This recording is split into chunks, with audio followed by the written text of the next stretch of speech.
Dear students, in this video lecture we will discuss about covalent bond. In the previous video we discussed ionic bond. Both of these bonds are actually the primary bonds that are formed between atoms, and they result in the formation of new compounds in most of the cases. Covalent bond is a bond that is formed between, in most of the cases, non-metals by the sharing of outermost unpaired electrons. This bond is weaker than ionic bond, and we are going to take the examples of few simple molecules such as H2. In this case, first of all, carry out the electronic configuration of hydrogen, which is 1s1. Hydrogen has just one electron, and definitely this one electron will be unpaired. So hydrogen atom combines with another hydrogen atom by the sharing of electron. These two electrons are mutually shared, and this forms a bond, a covalent bond. This is a covalent bond, and it can also be written as, this line shows a covalent bond that is actually two shared electrons. This is the pair. This is a shared pair of electrons. This is a covalent bond, and we can easily witness here that in this shared pair we are having two electrons which is equal to helium. This means in covalent bond formation as well, atoms follow duplicate or octet rule. They tend to like noble gases in order to be more stable. Next is the case of fluorine molecule, which is also quite similar. The electronic configuration of fluorine atom is 1s2, 2s2, and 2p5, which means 2px2, 2py2, and 2pz1. So fluorine in its dot and Lewis dot and cross structure has three pairs of electrons and one unpaired electron. Another atom of fluorine will also have three pairs and an unpaired electron. These two unpaired electrons are mutually shared, and like hydrogen, we have a shared pair of electron between two fluorine atoms, and this shared pair of electron is actually a covalent bond. Similar will be the case of chlorine, because as we know that in the fluorine is the member, and fluorine, chlorine, bromine, iodine are the member of same group, so they have one unpaired electron in the valence shell, so they form diatomic molecules. Like fluorine, we write Cl2, Br2, and I2. Astatine is slightly metallic in character. It can also exist as a diatomic, but the most prominent case of is of these four elements. They exist as diatomic molecules, and their case is similar to the case of fluorine. When we carry out the electronic configuration of these atoms of these elements, we come to know that they have one unpaired electron in their outermost shell, and therefore their two atoms share their valence electrons, unpaired electrons, to form a covalent bond. Then is the case of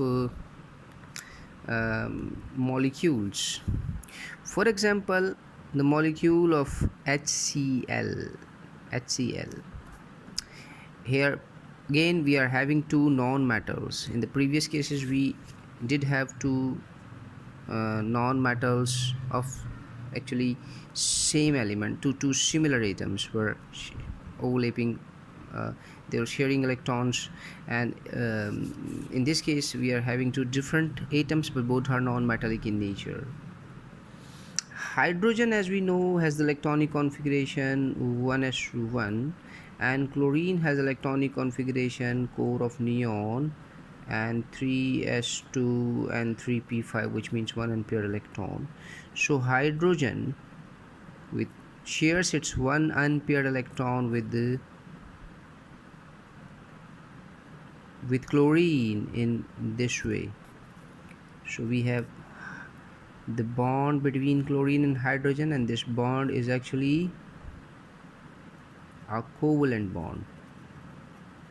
Similarly, in water, H2O, electronic configuration of oxygen will be 1s2, 2s2 and 2p4, which means it has 2 unpaired electrons, 2px2 and 2py1, 2pz1.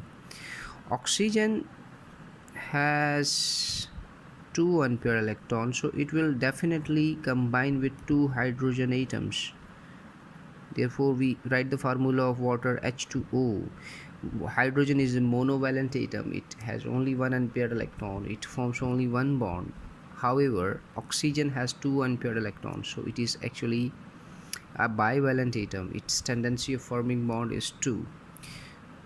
So the molecule of water will be quite similar to this. This is the water molecule. Here 2 covalent bonds are there, and the case of ammonia will be even different. Nitrogen has electronic configuration 1s2, 2s2, 2p3, which means it has 3 unpaired electrons. So nitrogen has 1 pair and 3 unpaired electrons, so it will definitely combine with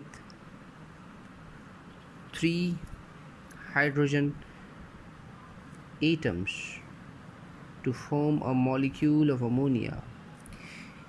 A close look on these molecules shows that they are also following octet rule. Here in case of oxygen, after sharing, it has 8 electrons around it, and hydrogen has 2 electrons, so hydrogen is following duplet rule and oxygen is following octet rule. In case of ammonia, nitrogen is also having 8 electrons like oxygen, both of them are following neo, and hydrogen has 2 electrons around it, is following duplet rule. So in covalent bond formation, actually non-metallic atoms, whether they are similar atoms or they are different atoms, share their outermost electrons to form new bonds, which are actually weaker than ionic bonds. And in these bonds formation too, we can easily observe that octet and duplet rules are followed, which means that bond formation in this case as well is actually an attempt of an atom to be more stable. There are many covalent bonds. In fact, there is a very large number of compounds that exist in millions and billions. They are known as organic compounds, and they are always covalent in nature. Covalent bond is a very important bond. Therefore, the most famous compounds such as water and proteins and carbohydrates, they all exist in the covalent nature. And oxygen, for example, which is vital for survival, is also actually a covalent molecule.